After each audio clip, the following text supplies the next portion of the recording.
And away we go. It's another edition of the Arrowhead Pride Editor Show. My name is Pete Sweeney. I'm the editor-in-chief of arrowheadpride.com, joined once again by my executive editor, John Dixon. John, I have to ask you because I've been wondering it for the last hour, 15, hour 20. Do the Chiefs realize that I have to shovel? I have to go out No, probably not. I'd clear like the to think that they driveway. yeah, they probably didn't think about that at all. Yeah, They sorry. didn't.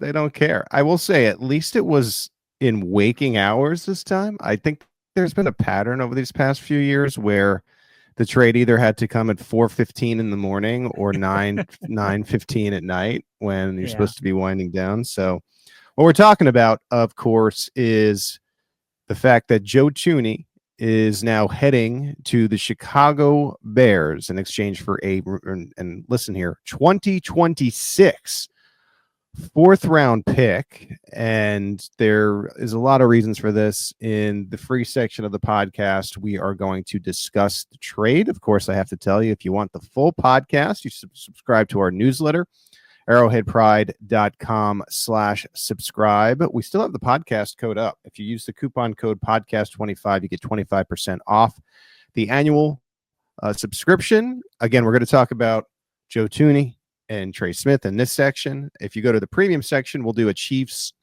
news roundup. This is what we do on the editor show in the offseason. We go through the week of news and react to it.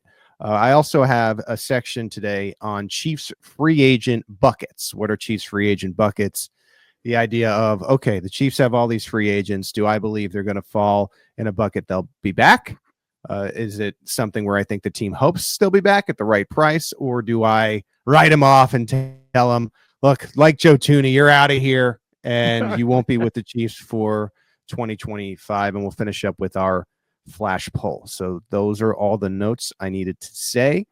So let's get into this trade. It is something, John, where I think I was a little caught off guard because my impression had been that the Chiefs would try to work on some kind of extension for Joe Thuney after franchise tagging Trey Smith, and perhaps that would be a pathway to getting under the cap and getting both of these guys under the cap and being able to play in free agency. It seems like the team, to me, came to a conclusion that was just not going to be possible, and it became a choice type of deal. And quite frankly, I don't think it's a move that they really wanted to make. It just seemed to me like this is one of these business decisions that they had to make. What is your reaction to Joe Thuney to the Bears? Well, I'm not particularly surprised that they did something with Joe Thuney, but I thought that they would do something like extend his contract by a couple of years or something, and as a way to reduce his cap hit this season. I did not expect them to trade him outright, but they've got someone they know and trust in the front office in Chicago. So I can't say I'm terribly surprised that they make a deal with the Bears like this. And like I said, I thought they'd do something with Thuney. I just didn't think they'd be trading him outright. But looking at it right now, it seems like a pretty good deal to me. It got them almost under the cap. So when they make whatever moves they're still going to make to have cap space to work with in free agency, they'll have more than they would have. So Yeah, let's be it's clear. a good Like, move. I want to be clear. In talking with the Chiefs, they really love Joe Thuney. You Yeah. think about Hmm. the history of him, bringing him in 2021. It was a polarizing deal at the time because the Chiefs paid a lot of money for the guard position. And I think people at the time were wondering, like, why are they doing this? But man, in the years to follow, you really saw the importance of him following that terrible Tampa Bay Buccaneers Super Bowl where the Chiefs were just outmatched along the offensive line. And it is, being friendly here, ironic timing that you're trading him away after a similar performance. But I think it really came down to a business decision. And when you're in the dynasty business, like I'm challenging you to remember when the New England Patriots were doing this in the early 2000s. I mean, there were quite a few times where you said to yourself, the Patriots are trading that guy. The Patriots are letting that guy walk. Yeah. And it's Mm-hmm. because with all the success, you have to pay players. You're up against the salary cap. You're picking late in the draft. So that makes things even more challenging. Consistently, we've been talking about how it's going to be difficult for the Chiefs to land a no doubt left tackle. And so this is what you get. You need to shed salary in some way. And the Chiefs get a fourth rounder next year. I know there has been, I'm already seeing it on social media, there has been some disappointment in what the compensation was. But I think you need to be real to an extent. Mm-hmm. I think teams are getting smarter. I feel like I'm saying back in the day, like I'm ancient. John. We're both still young men. Let's be clear about that. But Oh back in yeah. the day, Yeah. it felt like you could kind of get one over, get a second rounder. But now it seems like teams are a little bit smarter, and I think the age is a big part of this. And Mm-hmm. I see fans already writing in like, that's all they got. They couldn't have get no. Look, like I know that they wanted to do right by Thuney, but I don't think it came into a consideration in this particular situation. They needed to find a team that was willing to extend a 32-year-old going to be 33 in November. Happy birthday to me and Joe. And they needed to get this done in some way. And I think to get any draft compensation is huge. And again, it's tough because you are in a way dumping the salary of your team MVP. If you haven't heard, a couple weeks ago, the Chiefs players voted Joe Thuney the 2024 Derek Thomas Award winner. John, that stems from to switch from left guard to left tackle.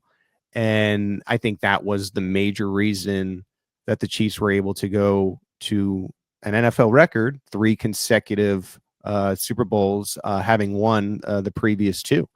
And so I think he had a great stint in Kansas City. I think I understand where the money was necessary. And at the end of the day, I think it boils down to this. As I sort of alluded to at the beginning, Chiefs had a choice. You have 2 offensive guards. They're both really good. One is 25 and the other is 32, going to be 33. And we have seen this to be a Brett Veach staple. They broke it a little bit last year when they were going for the three-peat. I even felt, I remember saying this at the time, it seems out of character for the Chiefs even to sign Chris Jones, considering his age. But this is how they've been able to, I think, keep that flexibility, keep that success, keep those fresh young bodies in the building. And to me, it's a return back to what we've seen from Veach in previous years that wasn't going for the NFL history in the three-peat, John. I've seen some folks worried that the Chiefs are going to have 2 high-priced guards on the line, and that would be a bad problem for the Chiefs to have. And I Yeah. pointed out to some folks yesterday that if they end up retaining Trey Smith, his cap hit will be a lot less than $32.4 million in this particular season. It might be down to just a few $1,000,000. So for this season, they would only have 1 high-priced guard, and next season, Thuney would have been gone. Well, the Chiefs have now short-circuited that idea altogether. They could go ahead and have Smith be a high-priced guard and have a young player who is inexpensive over on the left guard position. So they have found a different way to get it to where they don't have 2 high-priced guards on the line this season. Yeah, and I want to bring you through the hypothetical of, like, let's say Trey Smith walks, right? And you go Right. that route, and you're Mhm. keeping Joe Thuney in the building. Theoretically, you're getting what? A comp third round pick. Mhm. The third round pick comes after the third round is completed. So what is Mhm. that really? That's a fourth round pick when Right. you really think about it. So in a way, if you had to choose, you choose the younger player, you still get the same pick and you get it a year early.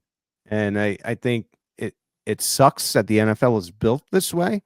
You got to make these tough decisions. I don't think it's, like I said, I don't think it's a move the Chiefs wanted to make. I think it's a move they felt they had to make and the best they could do considering their current situation. Now, another part of this before I want to talk about Trey Smith a little bit.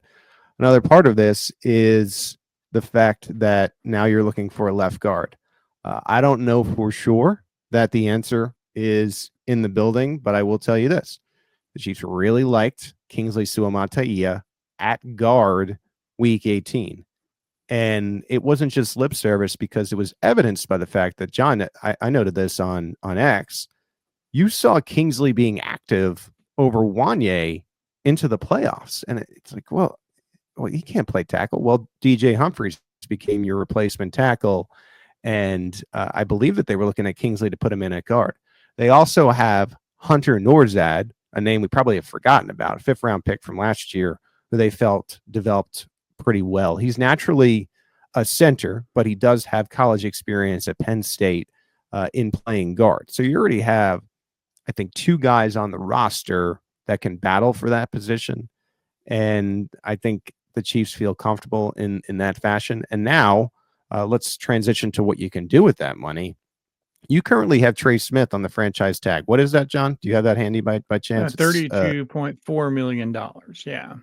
Yeah. So it's a lot of money and so right. you want to get that number down.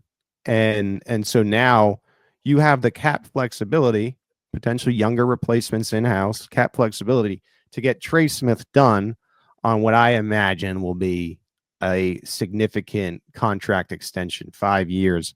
But and John, you're better at this stuff than I am. You could finagle. I love that word, finagle. You could finagle that cap number to have a lower number for 2025 while compensating Trey Smith properly. You're younger. You feel like you have every position at left tackle filled up. And that's still going to be a question. But I think for the next 4 or 5 years, you feel a lot better. Like, do we really think, let's just fast forward 2 years from now. Do we really think that a 34, 35-year-old Joe Thuney is going to be that much better than a 27-year-old entering his prime Trey Smith? You had a draft pick. Look, I'm just telling you both sides of the deal. I think it's surprising. It's unfortunate. It's disappointing because I know Joe Thuney became a beloved Chief. I actually think he'll be knocking on the door. John, you might disagree with this for Ring of Honor, but I think it makes sense to me. Like, at least it makes sense. Sometimes I'll make moves where I say, oh, man, I don't get this one, man. I don't understand. This one, to me at least, makes sense. And now they can, I wanted you to talk about this a little bit more. Now you can devote that money to Trey Smith. Right. And you're exactly right that if they end up signing him to an extension, it's going to be for a lot less money than he's taking on the cap right now. But I'm not sure they're going to be able to get that done before the new league year begins, when they actually have to be under the cap.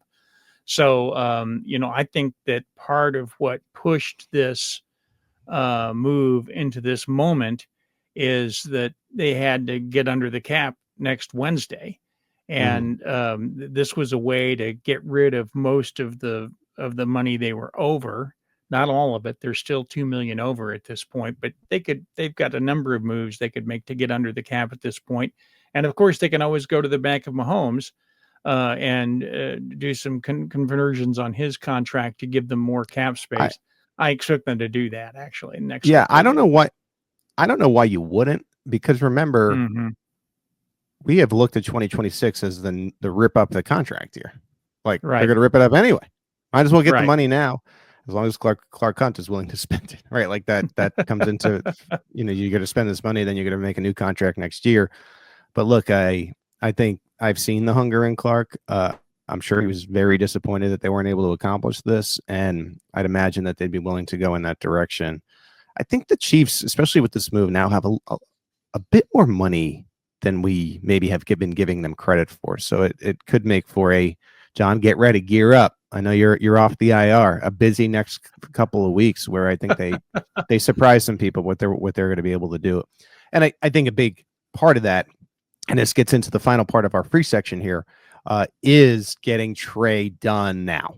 I think if they Mm-hmm. really want to maintain flexibility and really explore their options and be a player in free agency, like you're still up against it as we speak right now. So Mm-hmm. Kansas City, I would imagine, would ideally like to get this Trey Smith contract done within the next, what would be 5 days, because on Monday it is legal tampering time. It's when free agency heats up. I can't believe it still exists, but for 2 or 3 days, representatives for free agents are able to negotiate contracts with impending free agents. It essentially is the beginning of free agency because, as I mentioned, I believe it was in, what do we do, an article on like the dates to know. These agreements that happen are like 99% solid. Once in a blue moon do you see a player during the 3-day period say, I'm not signing. I mean, you can agree, but you still have to go fly to the city, sign, take your picture, do your social media with the social media team, so on and so forth. But again, what a amazing thing it would be for the Chiefs to be able to get Trey Smith done and then actually be able to take some calls, work with some players that are out there. Mm-hmm. I don't feel, to be clear here, I don't feel Kansas City is bullish on the left tackles out there. There are names like Cam Robinson and Ronnie Stanley. They come with some injury concerns, and I'm not sure the Chiefs want to devote a lot of money if they don't feel like that player is going to be available. We've seen them have problems with injuries. Not ideal still at the left tackle position, but at least it gives you the opportunity if you really find, what scouts call a blue chip player, and you feel like you could maybe work something out. And again, it's all about backloading. I think the league is learning a lot from the Philadelphia Eagles, both in void years and backloading and being really strategic with contracts. And who knows? I think this could be a turning point, a slight tweak, John, in the strategy of Kansas City of like what they do now in free agency. I agree. And I would also point out that, they could be thinking of doing something exotic here. I always like to push back when people suggest things like this. But what if they're thinking about moving Trey Smith to the left? Put him in there at left guard because they're going to get a rookie in there at left tackle and they want a strong player next to him. And they'll put Suamataia at right guard next to Jawan Taylor. That, again, I don't really like engaging in that kind of speculation because it's a lot harder to move those guys around than we think it is. It's not Madden after all. And there are some substantial hurdles that you have to get over to move from one side of the line to the other on the offensive line. But they could be thinking about something like that, where they might be able to, maybe they think they can get, there's a left tackle they think they can get at 31. And if they can't, then they've got a plan B that is bringing in DJ Humphries or something. I don't know. So Yeah, they could be thinking a lot of things. I think the plan is to try to get DJ Humphries back in the building, and that just is a starting point. I think you're going to see a big competition there at left tackle. I know that there's a Forbes report out there that Donovan Smith is interested in playing now that he's rebooted and healed up during the empty 2024 season. I think my way too early night one of the NFL draft prediction, John, is that the Chiefs monitor left tackles. They feel like let's say that number is 4. If you want to be a little bit more liberal with it, it's 5. Those guys go before like 20-ish. I think you're looking at maybe trading back because I think they need more than 6 picks this year. And teams are always interested in trading into the end of the first round because you are able to get that one more year of control with the player of a 5th-year option. We're looking at that right now with both George Karlaftis and Trent McDuffie. The Chiefs have to make the decision. I imagine they'll make the decision on both. But again, for this year's draft, because then now you allow a team to trade into the first round, you're adding another pick, and now you have a draft class of 7. Who knows? Sometimes it can be more than that. Or it could be a pick for pick quantity deal where you're moving up, and now you're looking at better quality players. So a lot of options. It will be fascinating to watch. This is the very first piece. I know that fans like to get upset about individual moves, but I always try to remind people at this time of year, it's the most excruciating because you see the Chiefs blueprint, but you only see it in crumbs one at a time, and you don't really know what they have in mind. It's a very slow burn, and so there's a lot of reaction to individual moves. But when you get to the NFL draft, you usually feel like the Chiefs could field a roster, before they even go into draft night. All right, that is our wrap of Joe Thuney to the Chicago Bears. Great years in Kansas City. Leaves a 5-time All-Pro, a 4-time Super Bowl champion, 2 in Kansas City, 2 with the New England Patriots. Trey Smith is next up, so we'll see what happens with him. Coming up after the break, we are going to do our off-season news roundup, and I will add the players that are due to become free agents into buckets. I'm going to throw them into the buckets. Stay with us. Subscribe to arrowheadpride.com. Arrowhead Pride premiere at arrowheadpride.com/subscribe. Hope to see you there. Back here on the Arrowhead Pride Editor Show, Pete Sweeney and John Dixon. John, we add this, like our show is very flexible, much like the Chiefs salary cap now. During the season, we react to Andy Reid. We have our discussions, so on and so forth. During the off season, we hit it once a week. It's going to be Wednesday this year, as you can tell with the release today. And we recap the week of news because it's been 6 or 7 days since we've talked. We talk privately, but not in a public forum. So let's get into the first big piece of news following the Trey Smith tagging, which we already spoke about on the Freed side. Travis Kelce will be back for what appears to be the final season of his NFL career. He confirmed the news in like a joke segment with Pat McAfee, where he was able to McAfee was able to read a text from Kelce, and then he went on to New Heights today and essentially confirmed it himself, and you can hear it from the man. I got the quote right here. We're going to have an article on Arrowhead Pride coming up in a little bit here. But I'll read it to you, John. I think the biggest thing is that we could say the word since we're in the premium section, but I'm not going to do it. Effing love playing the game of football. I love playing. I still feel like I can play at a high level and possibly at a higher level than I did last year. I don't think it was my best outing. I think I let my guys down in a lot more moments than I helped them, especially if you look back at my track record and how I've been in years past. I want to give it a good run. I got a bad taste in my mouth and how it ended last year and how well I was playing and how accountable I was to the people around me. Worth noting that it came out during the combine. Brett Veach revealed that Travis Kelce might have been sick during the Super Bowl. Continuing the quote, though, I love so many people in Kansas City, both in that facility and the community, and it's home for me now. I don't want to leave that life yet. I put in a lot of hard work, and I put in a lot of focus to being the best I can for KC. Last year, it didn't end well for us. I just feel like there's a responsibility in me to play out the contract that I initially signed to give Kansas City and the Chiefs organization everything I got, and that's what I'm going to do. And this was an interesting wrinkle about it, John. He was asked, I suppose by his brother, I'm just reading an article here, that whether he'd return if the Chiefs had completed the three-peat. And Kelce says this. He was honest. He says it was probably the biggest factor. I mean, it's a pretty cool way to go out, but I just think I would still have this love for the game. I think I would have thought about it more if we would have won. So regardless, yeah, Kelce is back for 2025. I struggle when we're always switching the year. He's back for 2025. And I want to tell you, like, I don't think it's not the go-to guy anymore. The Chiefs are really feeling good about where Rashee Rice's ACL is. The ACL is intact, which is the biggest part of it. His rehab appears to be going well. Of course, Xavier Worthy has his late season breakout. And then I believe they would like to get Hollywood Brown back. And I imagine the rest of the room, Juju, who's still young. Juju's ageless. He's still trying to get to 30. And Justin Watson will be back. And I think you probably had another receiver in the draft potentially. It's a pretty good receiving room. We're going to see some missed games for Rice. We'll see how many that is. But let's just like fast forward to week 4, week 5, or whatever it's going to be.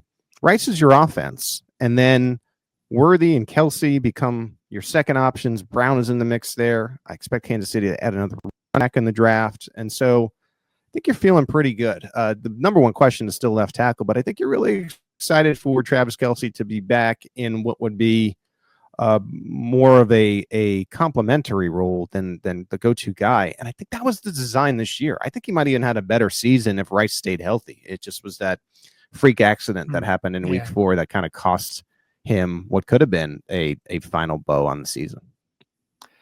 Yeah, and we have to remember too that Noah Gray has been getting significantly more snaps now that he's a bigger part of the offense. And between him and Kelsey, they're actually kind of getting the production that Kelsey used to get by himself when there Right. wasn't another tight end on the team who was bringing in significant production. And so we could see that happen again this year, that Gray gets a little bit more and Kelsey maybe gets a little bit less. But I agree with you that he's not going to be as big a part of the offense as we've seen in recent years. But I think he wants to be. I think he wants to do more than he did last year. I think that's. I think he would like to go out on a better note than the Super Bowl game, particularly. I don't know what was going on with him this year, but there were so many camera shots of him on the sideline looking like confused and disoriented and to an extent uninterested. And I wonder if he was thinking about whether or not he was done the entire year. And I think going into a year where you're sure that this is it, you're probably just leaving it out there. Like you're just going to have the best year you possibly can. And there's no doubt that, that you can enjoy it. I do think like everyone is forgetting this now because Mahomes had a quote unquote down year. Like he's still the best quarterback in the league, the best cornerback of this generation. And I think there's going to be so much desire to be a big part of what is your final year and like go out on your own terms. I feel like he has always been like, I'm going to go out when the wheels fall off. But that being said, I think if he would have retired this year, it would have been like the game telling him he has to go. Where now this provides you an opportunity. Let's say you are able to get 1,000 yards, which I don't think is out of the question because think about all the attention that is going to be eaten up by Rice and Worthy and everybody that we're talking about. Now you're going out on your terms. You could probably come back for another year in 2026. But look, and it doesn't necessarily need to mean that the Chiefs win the Super Bowl again. Like you don't have. It's just I think he wants to put out a better performance, and I'm glad to see him do it. I think he made the right call. I think that was the right call. You don't want to go out like you did, in that Super Bowl. If you're going to lose, let it be like in this effort where you feel like it I think is a cap of like a career where you really fought through a lot of stuff to be such an asset for the team. All right. That's Kelsey. He's back. Congratulations to him. I do wonder, John, from a contract standpoint, if there are things you could do to lessen his blow. That would be more of like a void year type of thing. Uncommon for the Chiefs to do it. That is not usually their MO, to just have cap being eaten up by future years. But I do believe that you can get that number down if you want to. The Chiefs improved in the team NFLPA report cards. And to be clear here, this is like your bad nephew going from a 2-0 to a 3-0. Like there's still room to improve there, but at least they're making some strides. I think when you read this NFL report card of the players, the Chiefs went up to 26th best, and there were still some dings. Like they don't like the team home hotel. For those of you that don't know, to really, I think, keep guys out of trouble before a game, younger guys, and keep older guys away from crying kids. They have a hotel before the game so they can get a good night's sleep, have some meetings, get everyone. And even in Kansas City, they didn't like that, but they felt like there was improvement to team nutrition, things like that. It seemed like the athletic training was a little bit better. But a lot of the complaints, John, I've noticed, small gym, the locker room kind of stinks at the facility. Remember, they just upgrade, things that really come down to a new building. And as wealthy as Clark Hunt is, I don't think he wants to do a complete revamp of the practice facility when they could be moving to Kansas. Like no one wants to talk about that aspect of it. And so until you're able to either, let's say you're staying at Arrowhead, now you can refurbish the facility. I don't blame even a billionaire. It is what it is, but this is just my take. You can disagree, but I don't necessarily blame a billionaire for not wanting to spend money on a facility that's going to get like 2 or 3 seasons of use or whatever it is when you're going to be, because I imagine if they do decide to move to Kansas, it seems to be up in the air now. But let's say they do. I think that facility is going to be state of the art, like Alabama football, Dallas Cowboys, whatever you want to say. It's just, I don't. And so until you're able to just get more space, it's hard to improve some of these little things. But to me, this spoke of the Chiefs are controlling what they can control in this building, and they got better in those facets. Now you upgrade the team hotel. Maybe next year you're at 20 instead of 26, and you're just like inching your way up to the top of the National Football League. Well, I'm hardly the first person to point this out, but I think it bears repeating that an NFL football team is mostly young men. There are veteran players like Joe Thuney, like Chris Jones, who are older and have experience in the NFL and sometimes at multiple teams where they have some perspective on what goes on in the NFL. But a lot of these guys came out of college programs where money was no object and they had incredible facilities to work with. And then they come to the NFL, and what I would think would be a very nice facility looks like junk compared to what they were used to in the college environment. So I think that's part of what goes on here. And I also, for years I've pushed back on ranking uh, any kind of a statistic, and I think I think it gives you the wrong idea to say that the Chiefs are 26th best when there's really not that much difference between the top grades and the teams that have lower grades. The Right. ranking tells you, it's qualitative but not quantitative, to use the proper math terms for it. So there's a couple of things there that I think we need to remember when we talk about the Chiefs being down in the rankings among the other teams. Yeah, I'm with you. And what John means by that, and this is just a example I'm trying to think of, but let's say 90% of players are happy with the cafeteria food, or let's say 85. Right. That number might be ranked 22nd because across the league it's closer to 100%, which Right. okay, it is what it is. But this is very high standards. I mean, these guys, this is a very lucrative industry for the owners, so I can understand why you'd like to be closer to 100% across the board. Sure. John, the salary cap figure is set, and I know that you and Jared, another great writer for us at Arrowhead Pride, got on Zoom and had cocktails and champagne because this was your Super Bowl. And so the salary cap number is set. Do we have the number? Do you have it by chance? Yeah, 279 million. 279. My analysis of this is the Chiefs thought it was going to be smaller. They were working on a smaller number. And I think when it became a little bit higher than they imagined, it opened the door for Trey Smith to be franchise tagged. Any other analysis do you want to provide on this cap number being set, John? Well, I think everybody thought it was going to be lower than it was. Spot Track, the salary cap site that we typically use as a resource on Arrowhead Pride, all season has not all season, all off season has assumed the cap would be 275 million. And then we found out it would be between 277 and 281 million. And then finally we found out it was 279. I think the Chiefs thought it was a little lower than 275. So they were probably very happy to see the new cap number where it was. But it was higher than I think everybody expected. It just might be that the Chiefs were expecting a lower figure than many others did. Okay. Well, good for Kansas City. Good for everybody, really. I'd be curious. So the Chiefs have this cap guru named Chris Shea in the building. His partner in crime, I'm forgetting his name now, but he went to the Panthers as like a vice president of. I'm forgetting his name now. Anyway, so Chris Shea does the cap. You have it. Brand Tillis. Yeah. No, Brand Tillis. Okay. Yeah. All right. Yeah, he went to the Panthers. Anyway, so these guys, right. Okay. they helped forge what was that, like Mahomes break the mold type of deal with all these guarantee mechanisms and so on and so forth.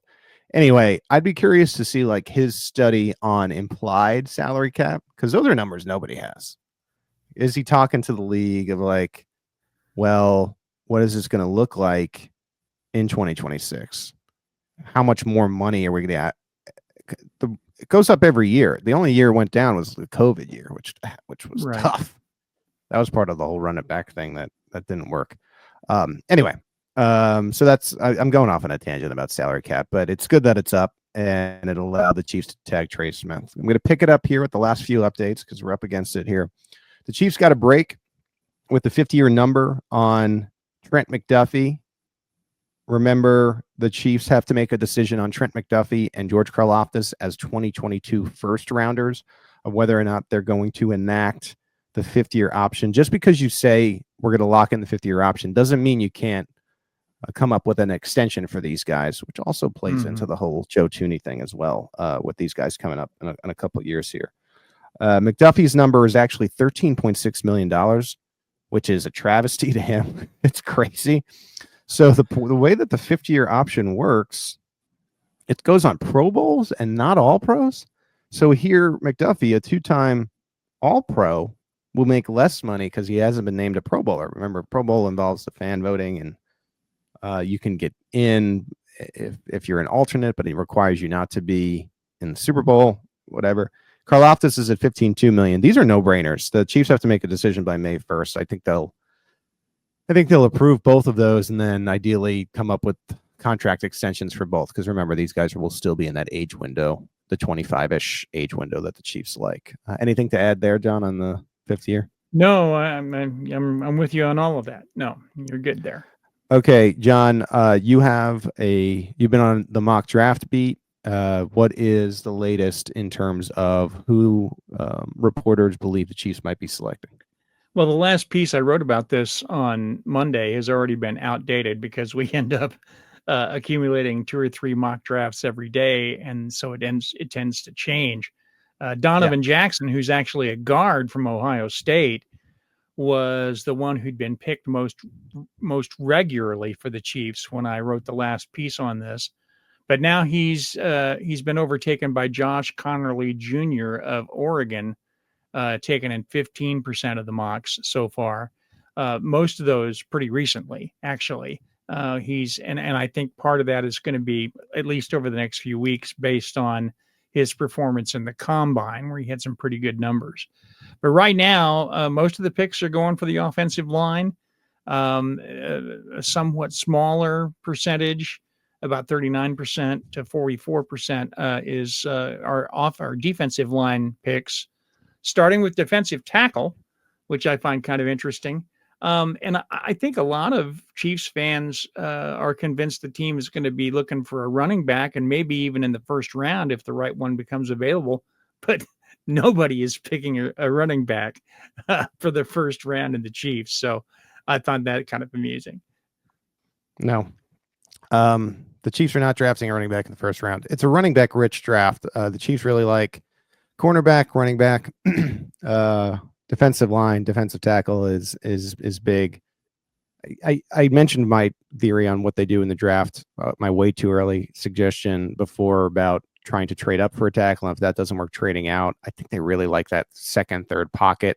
Brett Veach is pretty forward when he has these pre-draft interviews about where he believes the pockets of value are. And I think that could confirm that theory. I think, John, if they were to take an offensive guard, I hope they have SWAT gear for us at Arrowhead on the night of the draft. I don't think that's the direction that anybody wants them to go in. So we will see. These are all, remember, this is all guesswork, especially when you're picking late in the draft. It's been fortunate to cover the Chiefs because you cover so many big games. But when it comes time for draft season, it's nearly impossible to figure it out. If they have to have a top 15 pick for you to even kind of have some kind of, I think, beat on where it could go. It's just too many variables that go in with picking number 31. But we'll see. We'll continue to round it up. Blake Lynch is back. So there's that. Who's Blake Lynch? Baby. I knew some of you were asking, who's Blake Lynch? Journeyman linebacker has got some special teams upside. The Chiefs brought him aboard for that Week 18 game. He had 6 tackles, 1 for a loss. Camp guy that's going to try to make his way onto the team. That's all we can say about Blake Lynch and his return to the Chiefs. Patrick Mahomes has a haircut, John. We hadn't talked about this on our last podcast. Yeah. I think when you're going through a situation in your life where you need to feel like I need to take a fresh start here, you get a haircut. And I think, I think he was talking about it for a couple of years. He was mentioned on that Netflix series Quarterback of like trying to get a more adult haircut. And I think as he enters his age 30 season, he decided to go with the shorter look. Do you like the look, John? Actually, I do. I You like it? wasn't really crazy about the Kramer haircut that Mahomes had before.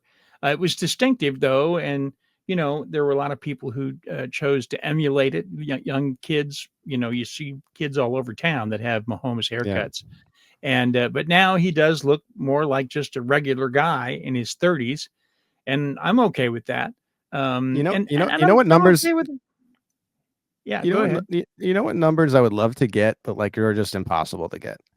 How many kids in Kansas City with the Mahomes haircut? Like, what is the percentage that will now go shorter because he went shorter, right? Yeah. Like, or will they just stick with the original copy of it? I think that would be a nice case study to explore. Well, there's plenty of T-shirts showing the old haircut, so it will still be in people's minds, I think. So Yeah. All right. I'm glad we covered that. Okay. So when we come back, we'll talk about the Chiefs free agents and where I see right now things going. Stay with us. This is the Arrowhead Pride Editor Show. Back here on the Arrowhead Pride Editor Show, working our way through the offseason, and it continues with Monday and the start of legal tampering. I'm doing some quick math here. The Chiefs have 20 free agents due to become unrestricted free agents. John, I will work through my buckets here, and then I will allow you to rebut if you don't agree. Usually we're in lockstep, so hopefully you disagree a little bit so that we have good podcasting. All right. The Chiefs I expect to be back. Trey Smith, of course. But if I wrote this yesterday, to be clear, I thought he'd be back anyway. I mean, there was always the idea that they could trade the rights, but now that's locked in. They don't make this deal with Joe Thuney if Trey Smith isn't back.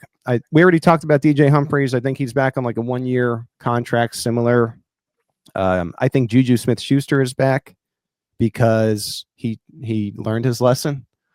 Listen, young man, the grass is not always greener. Okay. Kareem Hunt, I think, is back. That one I'm a little bit more unsure of, John, but I just think the Chiefs probably value him more than others. I feel the same way about Derek Nottie, Mike Pennell, Justin Watson. I don't think James Winchester is going anywhere. The Chiefs really love Winchester. He's like a no doubt player, and sometimes he'll knock a ball out too. Maybe inspired by Matt Ariza. I also have Jody Fortson on this list.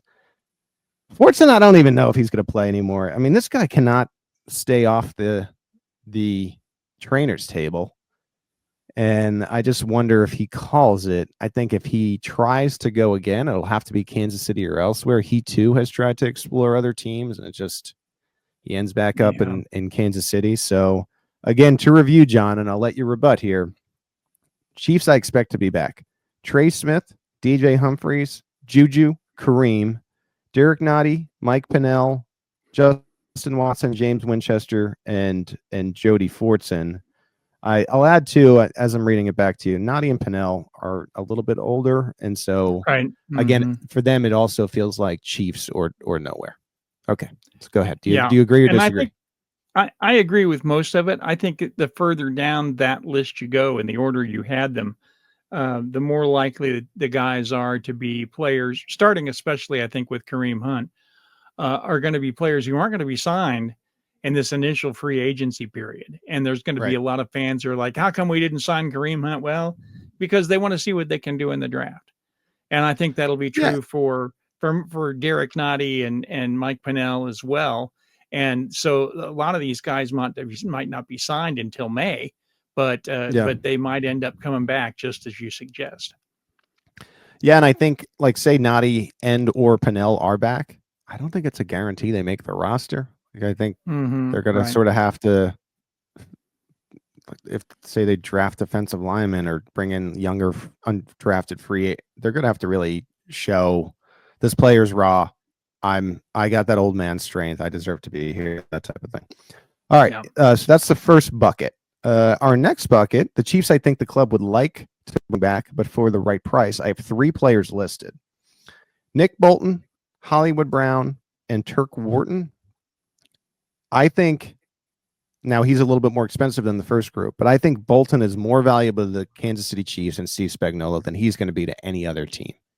And for all the flack that he takes in terms of liabilities and coverage, I don't necessarily disagree, but in this sort of scenario, it helps in that regard where you love him as that quarterback of the defense, that green dot, and maybe another team isn't going to be willing to break the bank. And if it's close, wouldn't you want to stay in Kansas City? I asked Nick Bolton after the Super Bowl if he'd like to stay, and he raved about Missouri. Remember, this was Missouri Tiger as well. Mm-hmm. And I don't think he wants to go. So tie goes to the Chiefs for Bolton. I think he's back, but again, I can't control what these other 31 teams will do. You can always get overpaid, and John, as the Godfather says, make you an offer you can't refuse.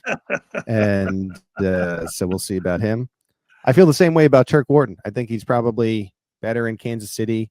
I actually think there's a better chance that Bolton is here than Wharton. There was a report from Fox Sports this week where it seemed like the agent wanted Mr. Starbucks to float out that he is interested in gaining interest from or garnering interest from other teams. So we'll see about that. And then Hollywood, I think, is just due for a redo. Why leave Kansas City when you had all these dreams to be an asset? I don't think he looked that great during the postseason run. I felt the same way about Isaiah Pacheco. To be clear, Pacheco's not a free agent. I'm just kind of lumping him in with Brown, where coming off those injuries, they just weren't the same player, but they're young enough where you wonder, okay, let's get your strength back. Let's have you train. Let's have you be here for a full offseason. And like Brown doesn't necessarily have to be a top target for Kansas City. I think just having that field stretching ability and I think he's 29. So I think he's due for a redo of like, let's bring you back for another year. Let's have this year be what last year was supposed to be about before your freak injury. And let's see what we can do together. So, John, the bucket of players I think they'd like to bring back for the right price: Nick Bolton, Hollywood Brown, Turk Wharton. Your thoughts? I think that's about right. I think we can't predict what those numbers are going to be. They could really surprise us. They could end up paying Bolton a lot of money and Wharton not as much, or vice versa. Who knows how this is going to play out. But I think that those are a good batch of three guys that the Chiefs would like to keep, but it will depend on how much they want to stay. All right, so we're down to one final bucket, and it's the Chiefs. I don't expect to return. Wah, wah. Safety, Justin Reed. Defensive end, Charles Omenihu. Wide receiver, DeAndre Hopkins. Wide receiver, McCole Hardman. Quarterback, Carson Wentz. Running back, Samaje Perine. Defensive tackle, Marlon Tupelotu. And defensive end, Josh Uche. All right, let's go through the list. Justin Reed. John, we've talked about this on podcasts prior. Mm-hmm. The Chiefs are strategic in the defensive backs that they draft. They seem to do it a year early. When they feel like they don't have a player in that room, they go and get a 24 or 25-year-old for like a mid compensation type of contract, like we saw with Justin Reed coming off of Houston and saying goodbye to Tyrann Mathieu. It's a position they don't want to spend a lot on. Justin Reed is going to make a lot of money elsewhere, and I think this was always the plan. In talking with him throughout the season, I think he knew that this was the last year. Yeah. And what a run for him in Kansas City. 2 Super Bowl championships and 1 Super Bowl runner-up. So thank you to Justin Reed. And look, I'll feel the same way about Brian Cook and Jaden Hicks when they come up. It just isn't a position the Chiefs want to break the bank for. Defensive end, Charles Omenihu. This one, I wrote this yesterday. Now that they have a little bit more space, I would consider placing him in that second bucket. But I just think Omenihu, no matter what, is simply going to look at, all right, here's the paper. What number did you write down? I think he's going to go with the highest number, no matter what, even if that's $500,000 more. That's just the vibe I get from him and his social media accounts or whatever. He just seems like, how often has he talked about playing the Texans and the 49ers because he wants revenge against his former team? It's I think he wants to go to the highest bidder. Hopkins and Hardman, I lump in the same boat. Hopkins was being outsnapped by Juju Smith-Schuster. That tells you everything you need to know by the end of the season. McCole Hardman lost his job as a returner to Nico Remigio, who I expect to be back. So the Super Bowl game-winning catch, I think, is finally done in Kansas City. Finally. We thought he was done. He came back, had a big moment, but now I think he's done. Carson Wentz wants to be in a quarterback competition. I think he finds a place to be there. I don't know if he's going to be someone brought in as a week one starter, but I think he wants to be able to compete with a rookie or do that whole thing. The Browns have reportedly been interested. And then I have Samaje Perine. I think the Chiefs are drafting a running back, not in the first round, but I think they're drafting a running back. So let's say they are bringing Hunt back and Pacheco's back for the final year of his rookie deal. Are you really keeping Perine around? I think Perine at his age is going to want to be in a place where he can be that spell back guaranteed, and I think he can find that. Last two were Marlon Tupelotu and Josh Uche. These players are young, and the Chiefs don't like to play them, and so they'll be gone as well. And so those are the Chiefs I don't expect to return. To review, John: Justin Reed, Charles Omenihu, DeAndre Hopkins, Mecole Hardman, Carson Wentz, Samaje Perine, Marlon Tupelotu, and Josh Uche. What say you? Well, I agree with you that the Omenihu situation is a little different. I would not put him in the second bucket, but I would put him in the third bucket and say, um, I'll agree with you that I think he's very interested in how much money he can make. So I think what's going to happen is he's going to go out there and find out that the market isn't as strong as he thinks, and that he might end up coming back at a contract more agreeable to the Chiefs. But he's not going to do that right away. He's going to want to find out what he can get from other teams. The problem for him, his skills are obviously there. That we have remarked more than once that when he's on the field, the Chiefs' defensive line is better, and I think that's a good thing. That it's a good selling point he can bring to other teams. But he's also missed 6 games in the last 2 seasons to begin each season. 1 year with an injury, another year with a suspension. And so there's just not a lot of work there. And I think there will be teams that are going to be saying, okay, well, what's going to go wrong next year? That he'll miss time. And, is he going to have another suspension to deal with? Or, is he going to get hurt in week 2 and we miss 6 weeks with him?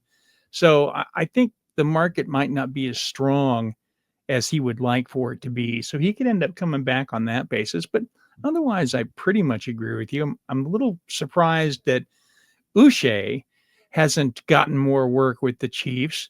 They gave up a draft pick to get him, admittedly a late round pick, but I was kind of surprised they didn't use him more. And I'd be a little surprised if they don't, give him a lot of opportunities to show what he can do in training camp. But you're right. It may be that he ends up being cut at the final cut down. We'll just have to see how it goes. Yeah, I just don't.